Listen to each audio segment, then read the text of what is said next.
Bonjour et bienvenue dans cette vidéo thématique. Ouais, je vous ai dit que je vous ferai des vidéos thématiques de temps en temps, c'est la deuxième. Alors, celle-ci vient d'une idée, en fait, certains commentaires que j'ai reçus après avoir fait les deux autres vidéos que j'ai faites au printemps, donc le top 25 à la fois des romans, de mes romans cultes français et des étrangers. Et j'ai reçu certaines questions ou commentaires où des gens me disaient « mais il n'y a pas ça, il n'y a pas celui-là, il n'y a pas celui-là ». Et donc, je répondais à chaque fois « mais c'est mes classiques à moi ». C'est pas forcément les classiques obligatoires ou les impératifs ou enfin ce qu'on vous dit être les classiques absolus. Et j'ai eu une discussion en fait par WhatsApp avec quelqu'un, on parlait de lecture et je lui ai dit mais dans mon top 25, que ce soit étranger ou français, il n'y a pas forcément les livres qui ont compté. Voilà. Et je me suis dit, tiens, ça serait une bonne idée thématique. Donc, j'ai soumis l'idée à la personne avec qui j'ai eu cette discussion au mois de fin juin, début juillet. Et on m'a répondu, ah ouais, moi j'adorerais avoir une vidéo des titres, alors peut-être pas 25, hein, mais des 10 titres qui ont compté dans ta vie de lectrice ou d'auteur. Voilà. Ou tout simplement dans ta vie, machin. Alors sans divulguer des secrets d'État ou familiaux, hein, n'allez pas, voilà, n'allez pas croire ça. Mais je me suis dit, bah ouais, je vais faire un top 10 des livres qui ont compté pour moi, qui sont pas forcément des livres aussi quand même, ils sont connus. Hein. Bon, non, ils sont tous connus. Mais voilà, qui ne sont pas forcément dans mon top 25 des livres absolus pour moi qu'il faut avoir, enfin, pour moi, quand j'ai fait cela, c'était mes classiques à moi. Hein. C'est les trucs que je n'imagine même pas si j'avais pas lu ça. Voilà. Cela, c'est un peu les livres pas doudous, mais les livres qui ont eu un impact pour quelque chose, qui ont développé quelque chose dans ma vie. Voilà. Vous apercevez aussi que j'ai rajouté, bah ouais, depuis la vidéo de update lecture là que vous avez peut-être vue, où je parlais de ce livre-là, Un bûcher sous la neige, bah, je l'ai rajouté au top 10 de l'année, voilà, au coup de cœur de l'année. Donc, voilà. Vous savez à peu près quels seront mes coups de cœur de cette année. Hein, je pense que là, il n'y a plus de suspense, en gros. Donc, je vais vous montrer la pile des livres que je vais évoquer. Voilà, il y a tout ça. Ah ouais, il y en a certains qui sont très très vieux. Hein. Celui du dessus, je l'ai mis là parce que je vais vous montrer généralement, celui-là, celui-là, il est protégé par ça. Papier bulle. Même pas en rêve que je le sors. Généralement, je le sors vraiment à titre exceptionnel parce que il est tellement fragile, cette petite bestiole. Donc, je vais le mettre à part si ça ne vous gêne pas. Je le prendrai après. Hein, parce que je pense que s'il tombe et qu'il se casse, je meurs dans l'instant.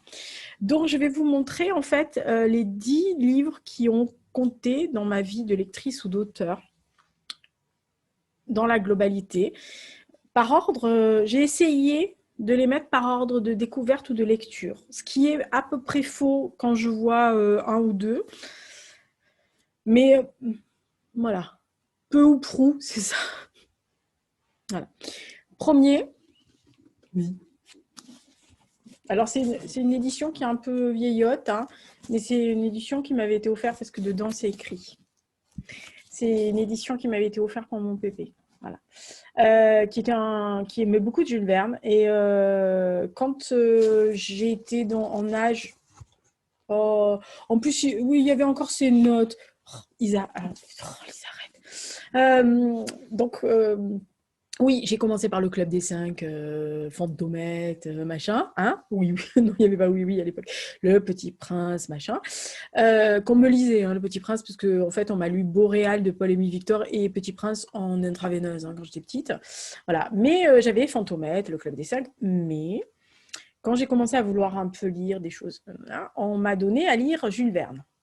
Alors, c'est peut-être pas à la lecture de tous, mais j'ai une tendresse particulière pour celui-là parce que je le lisais comme je vous le disais, avec mon grand-père, avec mon pépé, et avec un de mes grands-pères, parce que l'autre aussi, mais je lisais autre chose avec lui. L'histoire, vous voyez. C'était les romans, machin. Même si celui-là, là, de mon... il y avait bébé et papy. Donc, mon pépé aimait beaucoup l'histoire aussi. Je pense que c'est leur faute à tous les deux. Si j'aime la Seconde Guerre mondiale et la Première, hein, c'est clair. Pour l'histoire en général, c'est la faute aussi à Papounet. Oui, tant qu'à faire, autant balancer les mecs. Hein. C'est la faute aux hommes de ma famille et on va dire aux hommes de ma vie. Voilà, parce que c'est leur faute hein, s'ils m'ont élevé comme ça. Mais côté lecture, mon pépé aimait beaucoup Jules Verne et il avait quand même pas mal de Jules Verne. Et un jour, on a vu ce Jules Verne et il me l'a acheté. Il me l'a donné avec une petite dédicace et il m'a dit on va le lire. Voilà. Et j'ai découvert Jules Verne comme ça. Et j'ai plongé dans Jules Verne parce que c'était à la fois, je ne sais pas comment expliquer, c'était de l'aventure. C'était pour une petite fille qui commençait à lire, c'était l'aventure. On croisait des choses absolument fabuleuses. Et puis, il nous faisait voyager, imaginer aussi. Il y avait beaucoup... et je pense que c'est ça qui a un peu enclenché mon goût pour la lecture, c'est que j'ai pu me rendre compte qu'on pouvait voyager et vivre d'autres vies à partir de romans sans bouger de son fauteuil. Je sais pas. Voilà, je pense que c'est pour tout le monde pareil, mais il y a toujours quelquefois des livres. Alors, je sais qu'il y a des gens qui aiment beaucoup les livres un peu plus durs, un peu plus compliqués, qui aiment bien... des choses avec des thématiques fortes, etc. Par exemple, quand je suis pour le Black November, que je lis les thrillers, quelquefois, bon, c'est quand même glauque, mais il y a quand même des livres qui vous ramènent à votre sensation première. Et Jules Verne fait partie de ces livres qui me ramènent à la petite fille qui a découvert qu'on pouvait voyager ailleurs que assis dans un avion, un train ou un bateau ou une voiture. Voilà. Qu'on pouvait voyager dans sa tête, qu'on pouvait imaginer plein de choses. Et je ne suis pas éloignée de penser que la petite fille qui lisait, qui pensait ça, a un peu enclenché l'auteur. En lui disant, mais toi aussi, tu peux faire ça. Vas-y, enfin, pas être Jules Verne, ça va pas, non, mais je suis pas au niveau, enfin, j'arrive même pas au quart de la cheville à lui. Mais, voilà, qui a un peu engendré ça. Donc, c'est Jules Verne. L'île mystérieuse, alors j'ai pris l'île mystérieuse parce que c'est celui qu'on m'a offert et j'en ai plein. Hein, je peux pas dire que j'ai tout lu de Jules Verne, ça, je pense pas. Je ne pense pas. Honnêtement, non, je pense pas. Si, alors, 20 milieux sous les mers, 20 milieux sous les mers, oui. Le tour du monde en 80 jours, oui. Le centre de la Terre, oui. 2 ans de vacances, oui. Le château des Carpates, oui. Michel Strogoff, oui. De la Terre à la Lune, oui. 5 semaines en ballon, oui. Il y en a certains que j'ai pas lus. Oh merde. Ouh, la honte. Ouh. Non, mais c'est pas grave, je les lirai quand je serai vieille. À la retraite, vous voyez, je reprendrai les vieux Jules Verne que j'ai pas lus et je le ferai. La vie qui fait des projections sur la retraite. Merde.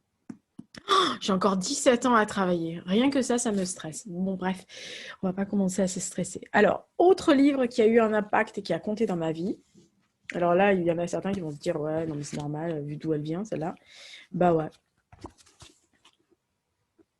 Jacou le Croquant, de Jeanne Leroy. Alors, c'est l'édition poche. Hein. Moi, j'ai l'édition vieille. Celle-là, c'est celle que... Alors oui, ça fait partie des livres que j'ai en double. Parce que moi, j'ai l'édition de mes grands-parents. Donc, c'est une vieille... les premières éditions de Jeanne Leroy. Donc, c'est un vieux truc hein, qui est un peu dans le même... il n'est pas dans le même état, mais il est un peu semblable à celui-là. Mais forcément, moi, je l'avais acheté en poche justement pour le lire. Voilà. Donc, pour le relire, en fait, pour le relire. Alors, je ne vais pas vous reparler de cette histoire de jeunes paysans à la restauration, machin, etc. Mais c'est ce que moi, j'appelle un roman régional obligatoire. C'est-à-dire que, étant très attachée à mon Périgord et ayant grandi moitié-moitié dans le Périgord et ailleurs, en Provence, ça fait partie des choses que quand vous êtes en Périgord, vous lisez. C'est comme quand vous êtes à l'école en Provence, bah, vous faites Mistral, vous faites Daudet, vous faites Pagnol. C'est des auteurs, entre guillemets, classiques français, régionaux. Pas tout le monde, par exemple, je pense, en France, a lu dans ses jeunes années, même en primaire, des pièces ou des extraits, par exemple, de Mistral, de Daudet ou de Pagnol. Vous le faites peut-être après, mais pas dans les jeunes classes. Nous, c'était obligatoire, c'est-à-dire que on est allé sur les traces de Pagnol à la Treille, on s'est tapé le moulin de Daudet, enfin bref, on a fait Mistral, on a fait les... Voilà. Et quand vous êtes en Dordogne, ben, voilà. Vous avez Montagne Montesquieu, Mauriac. Vous voyez? Voilà.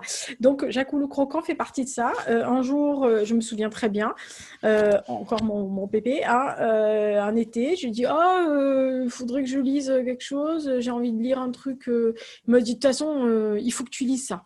Il m'a tendu son exemplaire de Jacques le Croquant, il m'a dit, quand on est périgourdine, il faut lire ça. Bon, bah ok, on va le lire. Hein, voilà, comme il m'a fait bouffer tous les Mauriac. Hein. J'aime bien. Hein, voilà. Et bah, ça me rappelle mon Périgord, en fait. Alors, c'est un Périgord noir. Alors, moi, je suis du Périgord vert, pour ceux qui ne savent pas. Alors, je sais que ça a été inventé par le truc du tourisme. Mon Périgord, c'est le nord du département. Nord-ouest du département, c'est-à-dire celui qui est encollé à la Charente maintenant, qui faisait partie de l'Angoumois, qui faisait partie du Périgord angoumois, enfin une partie un peu Périgord, un peu angoumois, un peu Saintonge aussi, quand il y a, suivant au gré des familles et des guerres, qui a été anglais, puisque mon village a été sous dominance anglaise pendant, je crois, presque 150-200 ans, etc. Donc, c'est l'attachement à mes racines périgourdines, puisque pour moi, je viens de là. Bah, c'est un roman qui, moi, m'a fait découvrir aussi l'injustice, la justice, la compassion, etc. Et aussi les conditions de vie de ces paysans qui n'étaient pas si éloignées des conditions de vie de certains paysans que j'avais sous les yeux quand j'étais petite. Voilà.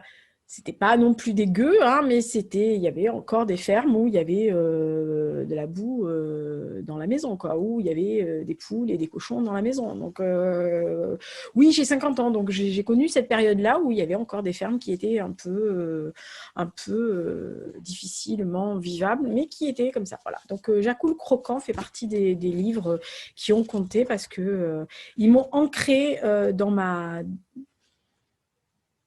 Ils m'ont ancré dans mon Périgord, ce que quelquefois me reproche gentiment, avec gentillesse et amour, hein, mon papounet, qui me dit toujours « Ouais, mais tu mets toujours des trucs, tu ramènes toujours au moins une scène en Dordogne, machin. C'est chiant, il me dit des fois.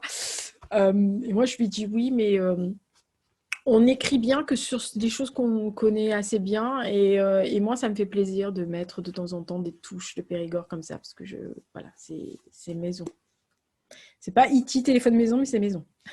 Voilà. Ah oui, oh bah oui. Oh, bah oui. Autre livre qui a compté. En fait, c'est pas forcément le livre, c'est la dame. Mais le livre a compté avec la petite fadette aussi. C'est La mare au diable de Georges Sand. Alors, je l'ai lu, il y a mon nom dedans. Il y a une dédicace. C'est pas un fiancé, ça. Oui. Comme François El Champi, machin, etc. C'est un livre qui a compté dans le sens où je me souviens encore d'un passage qui s'appelait Malgré le froid et les noces de campagne. Et j'avais trouvé, c'est en appendice, si je me souviens bien, les noces de campagne. J'ai trouvé le style de Georges Sand incroyable. J'avais été happée. Alors, c'est aussi parce que c'est dans un coin de France, Berry, qui est attaché à ma famille aussi. Hein. Non, mais je vous dis quand je... Voilà. Oui, on a quand même des racines étrangères, mais on a quand même quelques racines françaises qui sont bien profondes. Hein. Voilà. Périgord, Berry, on est bien plantés, nous. Et c'est pas du tout la même branche. Hein. Et j'ai été happée par ça et par l'ambiance du roman, par ce côté tellement fantastiquement bien écrit de Georges. Je me suis renseignée sur George Sand. Et quand j'ai lu et qu'on m'a raconté sa vie, euh, quelle vie, quoi. Quelle femme. Voilà. Elle fait partie de ces auteurs féminins que j'aime beaucoup et que, aparté, c'est quand vous parlez de moi, arrêtez de me mettre autrice et je ne mets pas autrice. Alors, je sais que le mot existe. On ne va pas revenir sur le débat. Je sais que c'est employé, que beaucoup de monde l'emploie. Moi, je dis auteur, romancière, écrivain. George Sand est un écrivain. Voilà. Une femme. Hein, ça se... que Georges, non, mais bon. Mais voilà, chacun est libre de la dénomination et du nom qu'on colle à son nom, à ses œuvres. Moi, je me suis toujours définie comme ça et j'en parle comme ça. Voilà. Sauf que si un jour je découvre, quand je présente mes camarades, si on me dit il faut dire autrice, je dis autrice. Mais de moi-même, je ne le dis pas. Voilà. Je le dis parce qu'on m'a balancé 2-3 fois en MP, soit sur Insta, soit sur le Facebook, en me disant ouais, mais tu arrêtes, il faut dire autrice. Bah non, il ne faut pas dire autrice. Je dis ce que je veux. Voilà. Donc, vous dites comme vous voulez, moi je dis comme je veux. Voilà. Donc, c'est une auteure que j'ai beaucoup aimée et dont la vie est fantastique. Et moi, j'ai beaucoup aimé son côté romanesque, mais voilà. Bon, après, vu qui elle a fréquenté, vous vous dites que waouh, elle s'ennuyait pas, Georges. Hein. Moi j'aime bien. Donc voilà, c'est le genre de roman, dans le sens qui a compté parce que j'ai beaucoup aimé, j'ai lu George Sand, mais qui m'a fait découvrir d'autres choses. C'est-à-dire qui m'a fait découvrir la femme derrière l'auteur, l'amoureuse derrière l'auteur et la femme, son indépendance, sa volonté d'être affranchie de ce qu'on voulait lui mettre comme carcan. Et de tout ce qu'elle a fait qui a cheminé dans la petite tête de la petite fille que j'étais. Voilà, donc George Sand, la mare au diable. Après la femme, l'homme, oui, fais ce que je peux. Alors, je l'ai dans tout ce que tu veux. Ceci m'a été offert pour mon anniversaire il y a fort longtemps par ma maman. Qui m'a fait une très très belle dédicace sur ça, parce qu'elle savait que j'aimais, que j'en avais beaucoup de livres sur lui, que je voulais l'épouser quand j'avais 8 ans. Donc maintenant, vous savez que je parle d'Arthur Rimbaud. Et je l'ai en Pléiade. Vous voyez, c'est l'exemplaire de la Pléiade. Je ne suis pas une fan absolue de Pléiade. Enfin, si vous voulez tous m'offrir les Pléiades, allez-y. Hein. Enfin, il y a un catalogue. Moi, je peux vous faire une vingtaine de Pléiades, de livres dans la Pléiade que j'aimerais avoir. Hein. Commencez pas. Mais je ne suis pas attachée au fait d'avoir ce genre de choses. Moi, ce que j'aime, c'est avoir un livre qui me plaît, que j'aime. J'en ai plein sur Arthur Rimbaud. J'ai des livres sur sa vie, mais j'ai aussi des éditions de ses poèmes. Quelquefois, j'ai fois 2-3 éditions du même recueil, hein, mais parce qu'il y a des présentations différentes, parce que le papier est différent, parce que la mise en page est différente. Ouais, la tarée, quoi. Voilà. Mais celui-là, je lorgnais quand même dessus. Et un jour, elle m'a dit, écoute, pour ton anniversaire, outre autre chose, qu'est-ce que je peux t'offrir comme livre? Et je lui ai dit, ce que tu veux. Elle me dit, mais quand même. Et puis, le Rimbaud là, de la Pléiade, il te plaît pas? Je lui ai dit, oui, bien sûr. Voilà. Et donc, elle me l'a acheté. Alors, Arthur Rimbaud, donc, puisqu'on parle d'Arthur. En fait, Arthur, c'est une rencontre que j'ai faite quand j'étais petite. En fait, il était dans la bibliothèque de mes grands-parents en Dordogne. Et je passais ma vie en Dordogne, hein, comme je vous l'ai dit. Et il y avait un recueil de nouvelles, je me rappelle, où il y avait son portrait. Alors, c'est pas le portrait qu'on connaît tous, où il est tout choupiné, là. C'était je c'était une reproduction du tableau de Fantin-Latour, où il est un peu échevelé, enfin, échevelé là, voilà. Et je suis tombée en arrêt sur la bête en disant « Oh, je le trouve beau !»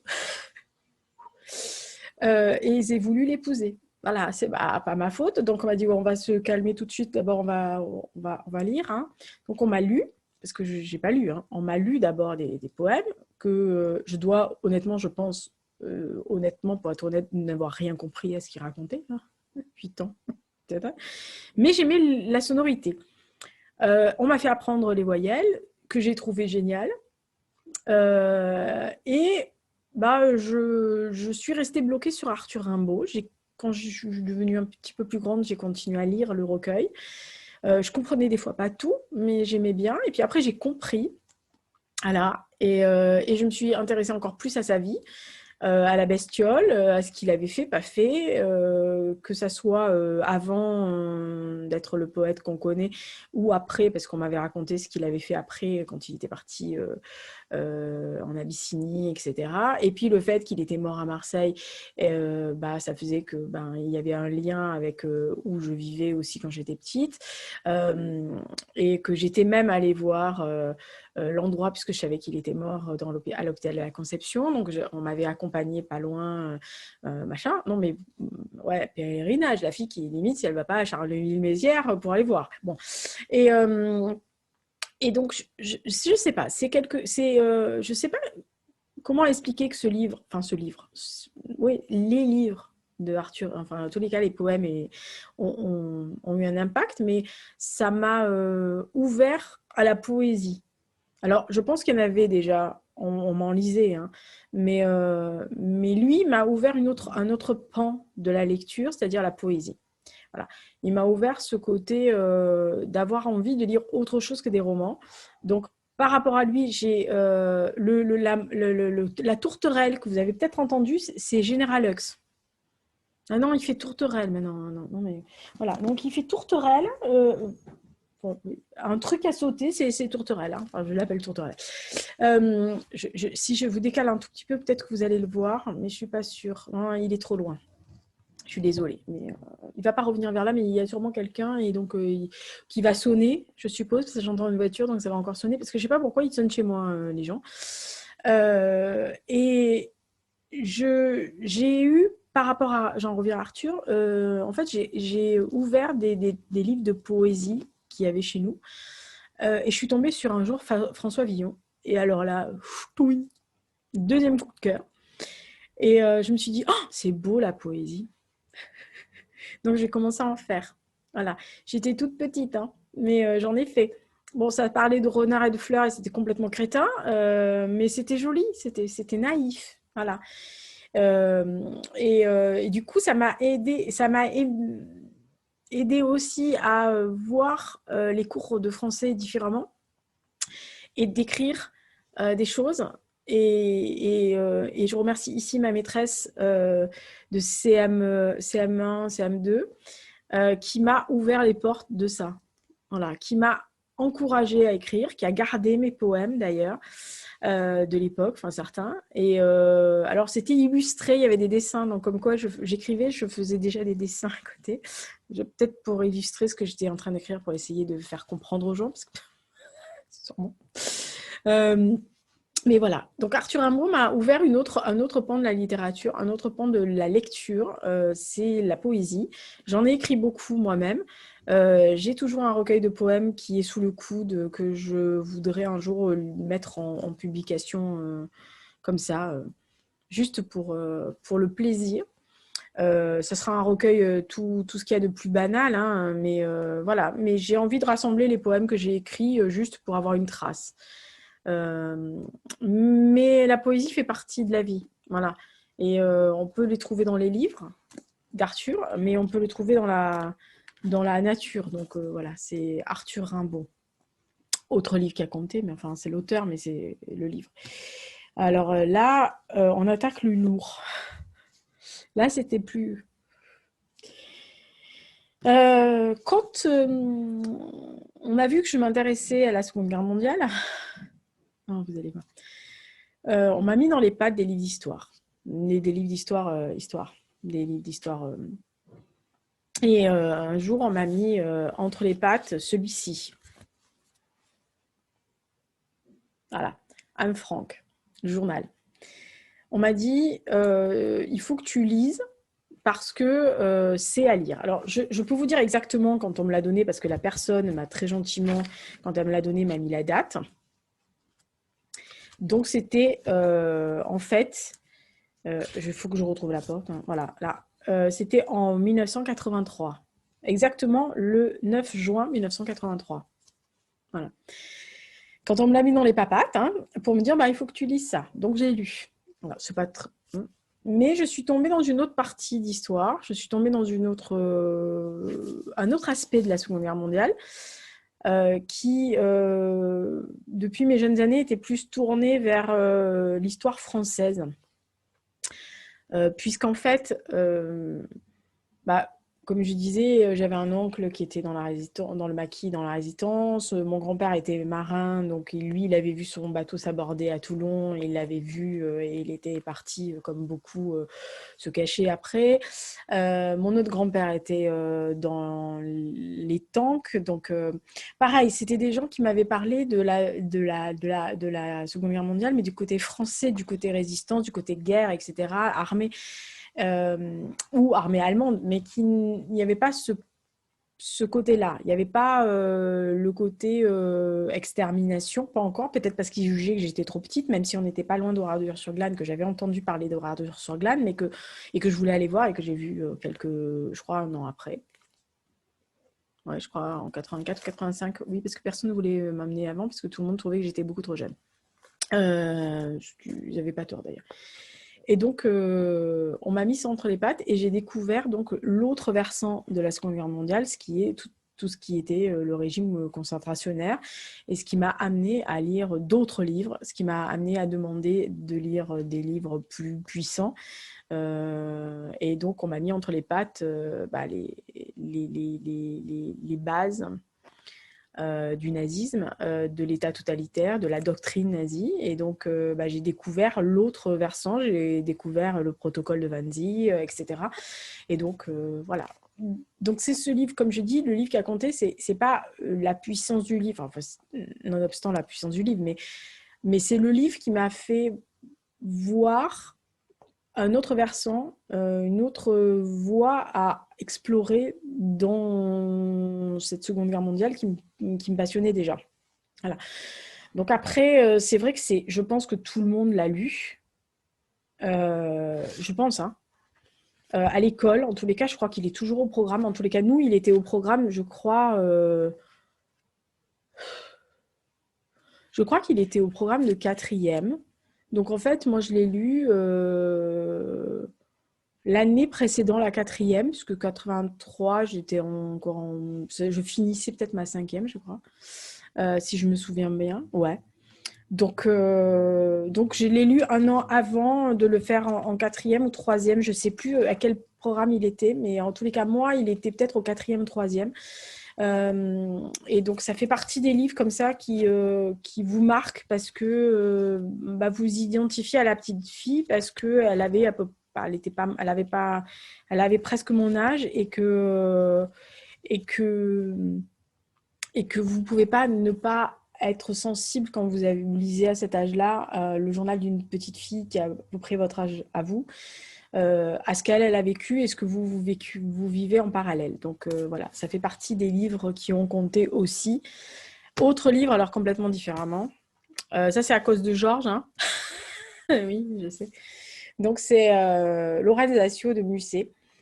Parce qu'après avoir découvert Georges, j'ai découvert Alfred. Non, mais oui. Oui, ben, je fais ce que je peux. Hein. Voilà. Et en fait, j'ai lu certains livres, donc, parce que ma Musset m'avait été ouvert par George Sand et que j'étais déjà tombée sur Ronsard et Dubélé en poésie suite à Arthur et à Villon et que j'avais trouvé ça génial. Et j'avais trouvé qu'il avait une vie, puisque j'avais découvert par George Sand, j'avais trouvé qu'il avait une vie assez fantastique. Et je m'étais dit, mais c'est incroyable ce garçon. Et j'avais commencé à regarder ce qu'il avait écrit. Et je m'étais dit, bah, il faut que je lise des choses qu'il a écrites. Voilà. Et Musset, j'ai commencé, en fait, si je me souviens bien, avec Fantasio. Et on badine pas avec l'amour, je crois. Ouais. Et j'ai lu ce livre-là, en fait, à l'école, puisqu'on le fait à l'école. Hein. Et je suis tombée sur Lorenzasio, et je me suis dit, c'est impressionnant. Voilà. Après, à l'école, on nous a montré des représentations qui avaient été faites, etc. Et je pense qu'on est même allé oui, il y a la lumière qui change. Et le soleil se lève, vous voyez, c'est magnifique. Enfin, il arrive dans ma fenêtre. Donc, je vais commencer à devenir un peu jaune, mais bon, c'est pas grave. Et ben, j'ai un temps un peu plus moins cadavérique. Et j'ai trouvé que c'était... je sais pas. En fait, je peux même pas vous expliquer. Je pense que j'ai été happée par Lorenzasio, de ce type qui est quand même un peu lâche, un peu corrupteur, un peu enjôleur, un peu qui a une rédemption aussi, ouais, qui a une mort qui m'a un peu impressionnée, etc. Et je sais pas. J'aime le style Musset, j'aime l'écriture de Musset. Et j'ai jamais été. Je sais pas, je trouvais qu'il y avait il y a du romantisme aussi. Et puis, quand j'ai commencé à lire Shakespeare, j'ai eu l'impression que. Enfin, c'est pas. Mais voilà, il y avait un. Pour moi, il y avait un parallèle. Voilà. Donc, j'ai beaucoup aimé Lorenzasio et ça fait partie des livres qui m'ont marqué parce que ça m'a fait lire autre chose. Ça m'a fait rentrer dans le théâtre. Ça m'a fait... Oui, alors la lumière est fabuleuse. Hein. Maintenant, je suis bleue. Enfin, je sais pas vous si vous voyez, mais moi, je suis bleutée. C'est horrible. Qui m'a fait rentrer dans les pièces de théâtre. Voilà. Qui va ouvrir la version du livre tout petit que je vous ai montré tout à l'heure, puisque qu'en fait, quand j'ai commencé au théâtre, en fait, il m'a ouvert tous les Corneilles. Je crois que des Corneilles, je crois que j'ai Lucina en premier, je ne suis plus sûre, mais bon, Molière, machin, Marivaux, toute la clique là, enfin toutes les périodes de pièces, Shakespeare. Et ça m'a ouvert sur le théâtre. Voilà, donc c'est le livre qui m'a, lui, ouvert sur le théâtre, sur les pièces de théâtre, sur le fait qu'il n'y avait pas que des romans, il n'y avait pas que la poésie, il y avait aussi le théâtre à lire. Non, mais bah oui, voilà, c'est aussi une gymnastique. Donc, c'est un vieux livre. Hein. Je ne sais pas de quand il date. Enfin, celui-là, il n'est pas vieux. Hein. J'ai dû l'acheter dans les années 90 ou 91 parce que je pense que c'était à la fac qu'on nous a demandé de le relire et je pense que j'avais une vieille édition qui n'était pas à leur goût. D'ailleurs, une vieille édition qui je pense, c'était chez Larousse. Vous savez, les éditions avec les couvertures bleues que j'ai encore. Mais moi, j'ai dû le lire pareil, en quatrième. Je pense que c'est l'année où on a tapé les pièces de théâtre, un peu comme Knock, etc.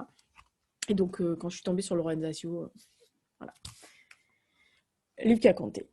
Et donc, pièce de théâtre amenant à la petite chose que j'ai trouvée dans la bibliothèque de mes grands-parents en Dordogne. Le ciel dans l'eau, donc de Louis Gendreau. Oui, mon Louis. Vous voyez pourquoi j'ai commencé à devenir hystérique sur ce garçon-là. En fait, je suis tombée dans... Oui, il est vieux. Hein. Non, mais quand je vous dis, il est très, très, très, très vieux. Hein. Oui, oui, non, mais voilà, c'est... Il a été édité en 17. Je vous montre. Voilà. C'est les anciennes éditions de Grasset, en fait. C'était Eugène Fasquelle, qui sont les éditions Grasset-Fasquelle. Donc, si il passe par là, vous voyez, j'ai des vieux trucs de la première maison, enfin de l'original. Voilà. Et j'ose même plus c'est trop vieux. Et je suis tombée dessus dans la bibliothèque et j'ai ouvert parce qu'il y avait écrit Rostand et qu'on m'avait fait lire Rostand déjà. Évidemment, Rostand. voilà. J'avais lu Cyrano et on m'avait prêté Cyrano. Et à côté de Cyrano, il y avait celui-ci. Et donc, j'ai dit, oh, il est tout vieux. On m'a dit, ah, fais attention, c'est un vieux truc. Voilà. Et on m'a dit, en fait, sa tombe est au cimetière. Je me suis dit, de quoi il me parle? Et oui, la tombe était au cimetière. Ses parents l'avaient fait faire parce qu'on n'avait jamais retrouvé son corps. Ils avaient fait une tombe. Et je suis en train d'essayer de tourner pour que vous voyez enfin, un peu plus ma tronche parce que là, franchement, voilà. Là, c'est mieux déjà. Il y a un peu plus de visibilité. Ouais, c'est mieux déjà. Et en fait, j'ai emprunté le livre parce que j'ai vu qu'il y avait préface de Rostand. Donc, j'ai lu la préface et Rostand est dithyrambique sur Louis Gendreau. Et je me suis dit, si Rostand, dont j'avais adoré Cyrano, et la princesse Wallenstein, si je me souviens bien, avait adoré les poèmes et avait insisté pour que les poèmes de ce garçon-là soient publiés. Surtout, c'est un éditeur qu'il connaissait et qui n'aurait jamais, je pense, édité un auteur inconnu qui était mort à la guerre de 14, enfin en 1915, et qui n'était pas Rostand. Hein. C'est qu'il avait du talent. Et donc, j'ai ouvert et j'ai commencé à lire. Et je suis tombée sur un poème. En fait, j'ai commencé à lire, et je suis tombée sur Le Petit Poucet, version Louis Gendreau, et je suis tombée amoureuse. Oui, je suis tombée amoureuse, non seulement du garçon, qui était donc le garçon du cimetière, mais aussi de ce qu'il écrivait. Et il écrivait aussi du théâtre, puisqu'il a écrit Le Marquis de Carabas, il a écrit des petites merveilles, il a écrit La Belle au cœur dormant, qui est un petit bijou, ou Jean de La Fontaine, ou Le Distrait volontaire avec Guyot de C, etc., Narcisse, tout ça. Et je suis tombée sur ce genre de choses, et je suis tombée folle amoureuse de Louis Gendreau, de sa poésie, de son écriture, et j'ai creusé un petit peu sa vie, d'où ce qui m'a amené à la biographie que je lui ai consacrée et que je continue à creuser et à chercher.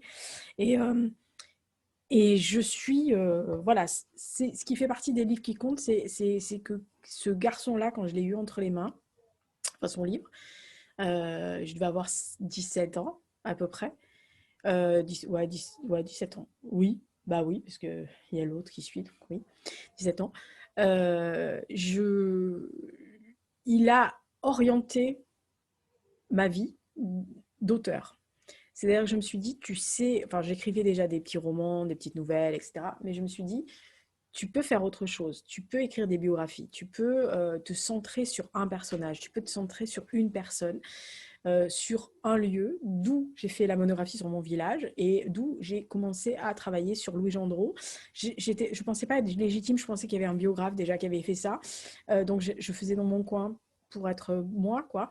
Jusqu'au moment où je me suis aperçue que personne n'avait parlé de Louis Gendreau, à part dans des livres qui étaient consacrés à la génération perdue des auteurs qui étaient morts à la guerre et qui faisaient quelques lignes, sauf dans des ouvrages qui étaient consacrés aux auteurs bordelais de ce début de XXe siècle et de la scène littéraire bordelaise de ces années 1900, 1910, 1920, 30, où il apparaissait puisqu'il avait fait beaucoup pour œuvrer pour les cercles littéraires comme Mauriac dans les années entre 1907 et 1914 jusqu'à la Première Guerre mondiale. Bon, après, il y a eu, mais il était décédé en 15.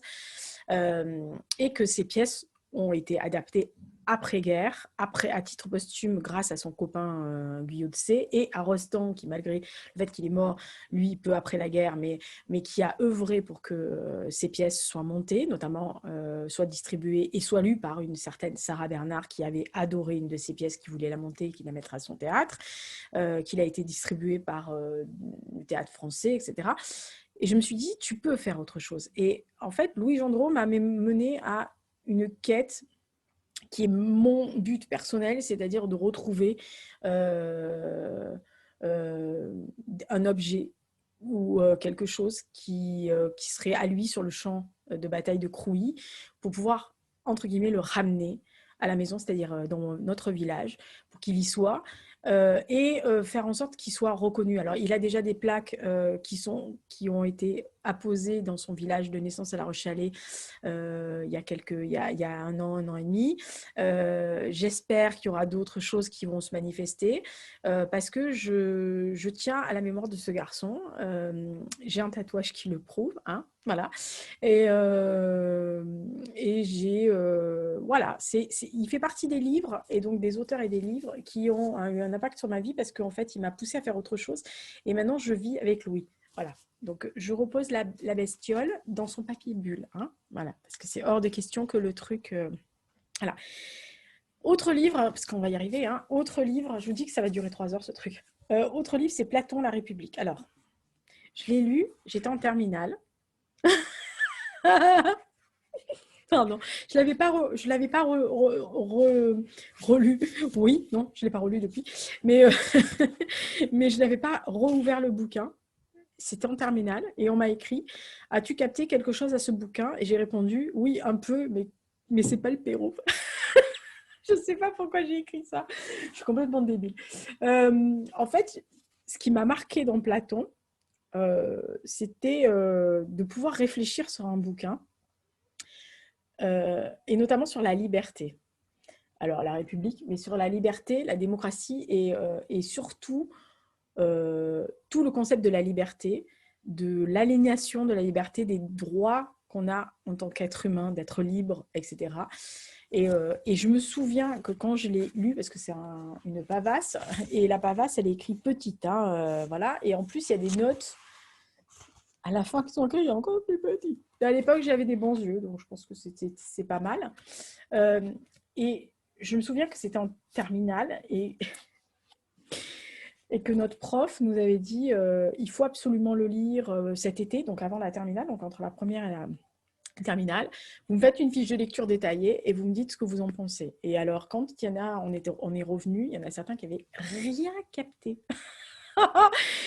Et moi, je me souviens que j'étais donc en Dordogne, hein, comme d'habitude, toutes mes vacances d'été, j'avais passé là, et que j'avais lu, et que le soir, j'avais demandé 2-3 fois à ma grand-mère, mais tu l'as lu? Elle m'avait dit oui, et je lui avais dit attention, Général Lux va faire du bruit.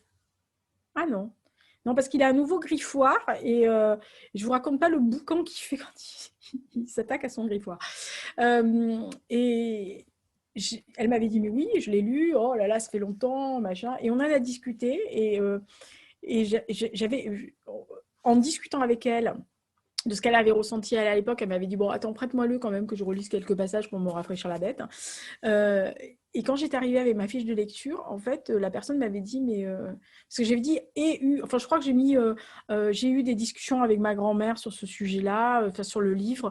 Je dois avouer que j'ai pas tout compris certaines choses, mais voilà.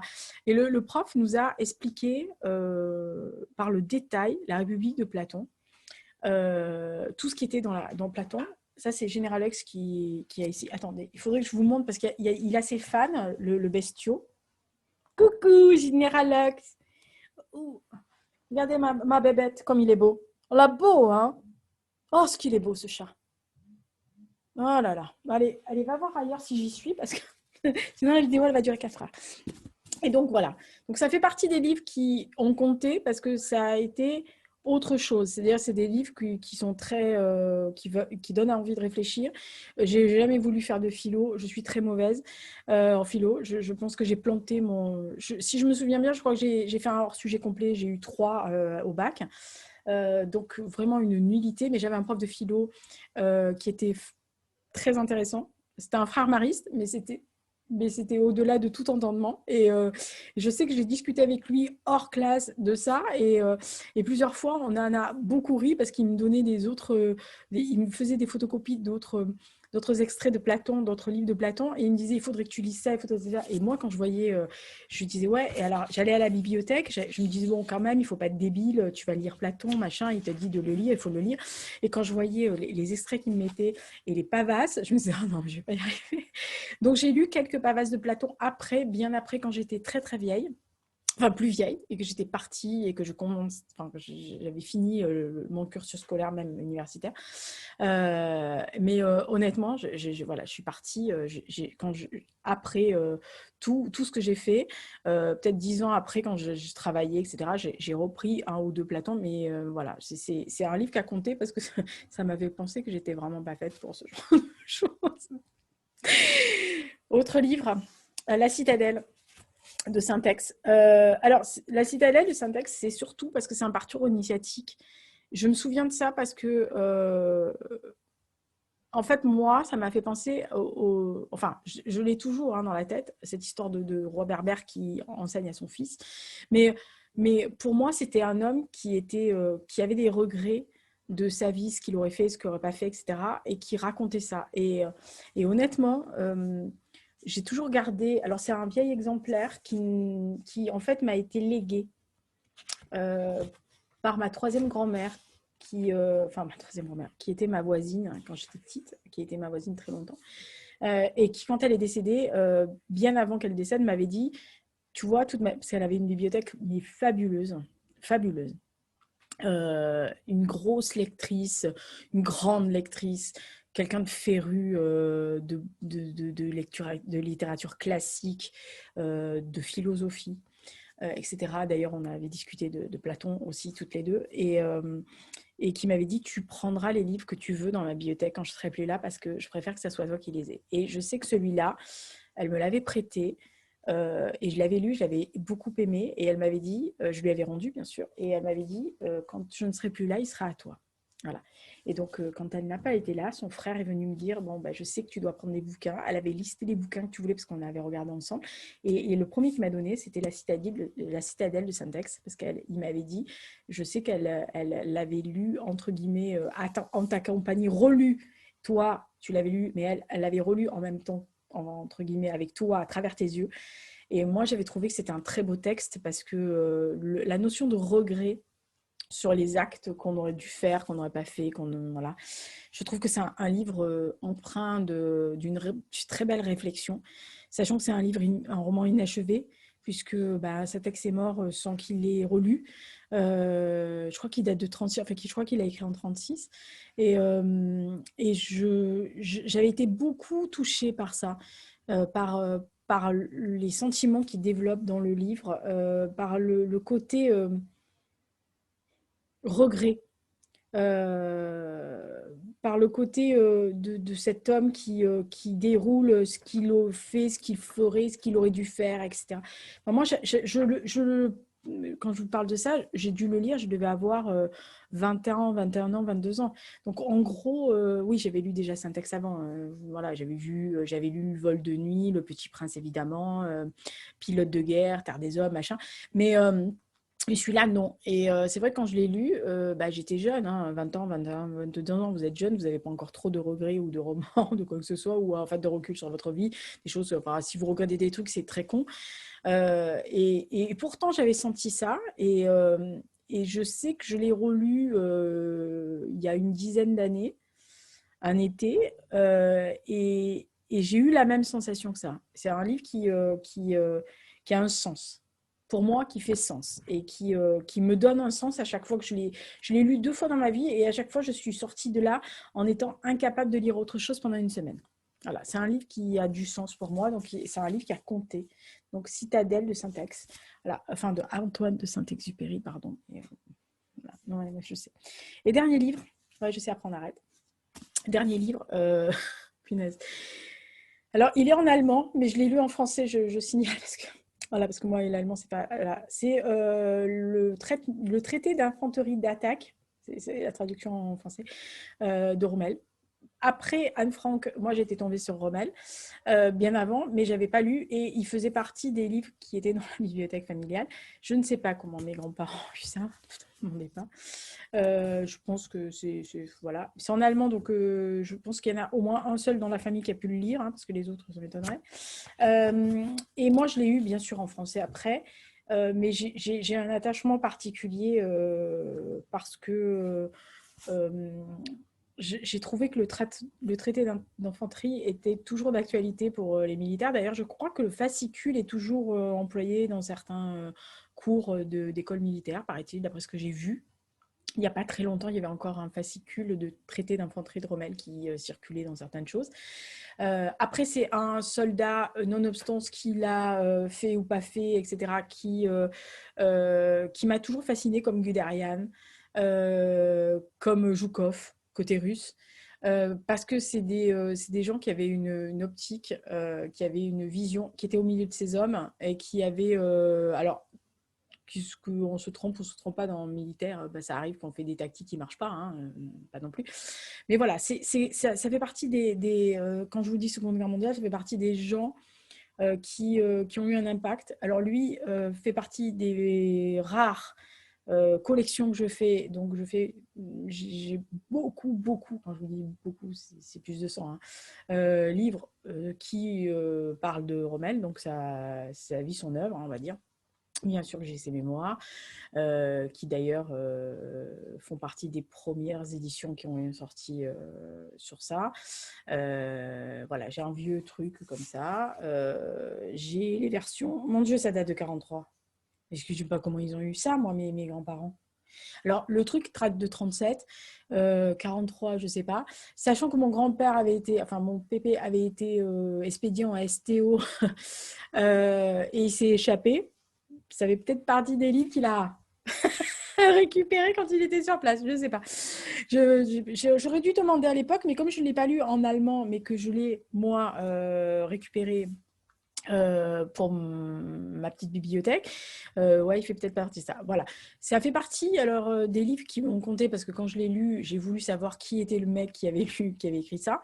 Donc j'ai commencé ma petite collection, j'ai commencé ma petite entreprise à lire tout ce qui évoquait Erwin Rommel, et ça m'a ouvert l'autre pan de la Seconde Guerre mondiale, c'est-à-dire tous les militaires, toutes les batailles, tous les faits d'armes de certains généraux, qu'ils aient eu tort ou raison, on s'en fout, mais enfin on s'en fout pas, mais voilà, vous comprenez pourquoi je dis ça, mais voilà, il y a des choses qui sont importantes comme ça, et il fait partie des gens, des livres qui ont eu un impact, parce que ça m'a ouvert une autre voie, une autre façon de voir,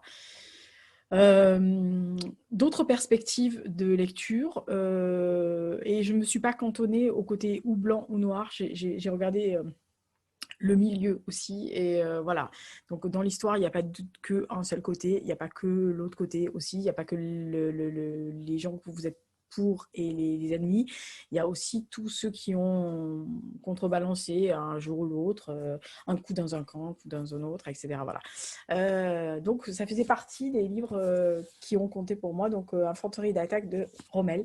Donc je ne vais pas les reprendre parce qu'ils sont un peu gros, hein, mais donc j'ai cité Rommel, Syntex, George Sand, Platon, le journal d'Anne Frank, Arthur Rimbaud, Jules Verne, Eugène Leroy et donc Louis Gendreau, Musset. Ouais.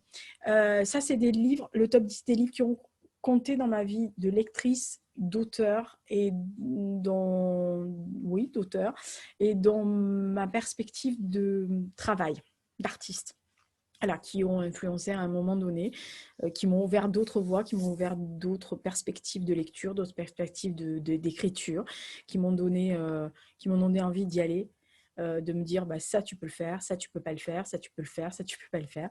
Je ne serai jamais au niveau de ces gens-là, ça c'est sûr, mais j'essaie. Voilà, je désespère pas qu'un jour, vers mes 99 ans, je puisse avoir un livre qui pourrait être éventuellement classé à côté de cela. Faut pas rêver dans la vie. Mais si je rêve pas, je n'écris plus ou je ne lis plus. Donc, il faut continuer. Voilà. C'était les 10 livres qui ont compté dans ma vie, qui ne sont pas forcément ceux que je relirai. Enfin, Platon, c'est sûr que non. Mais voilà. Alors, je ne sais pas quels sont les vôtres. Je vous laisse répondre dans les commentaires. Allez-y.